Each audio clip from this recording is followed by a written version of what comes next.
విజయ్ సేతుపతి, నిత్యామీనన్ నటించిన sir madam cinema July 25న విడుదలవుతోంది. ఈ సినిమాపై వచ్చే విమర్శల గురించి విజయ్ సేతుపతి చేసిన వ్యాఖ్యలు ఇప్పుడు చర్చనీయాంశంగా మారాయి. విజయ్ సేతుపతి, నిత్యామీనన్ కాంబినేషన్లో వస్తున్న లేటెస్ట్ మూవీ తలైవాన్ తలైవి. పాండిరాజ్ దర్శకత్వంలో తెరకెక్కుతోన్న ఈ రగ్గడ్ లవ్ స్టోరీని సత్యజ్యోతి, త్యాగరాజన్ బ్యానర్స్పై నిర్మిస్తున్నారు. ఇక ఈ సినిమా తెలుగులో సార్ మేడమ్ అనే టైటిల్తో జూలై 25న విడుదల కాబోతుంది. దీంతో ప్రమోషన్స్లో జోరు పెంచారు చిత్ర బృందం.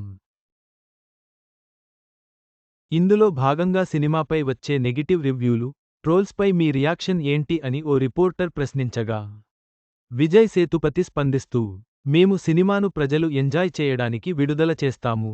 కానీ సినిమాను వారు ఎలా చూడాలో మేము చెప్పలేము. అంటే మేము ప్రేక్షకులకు వండి వడ్డించాము.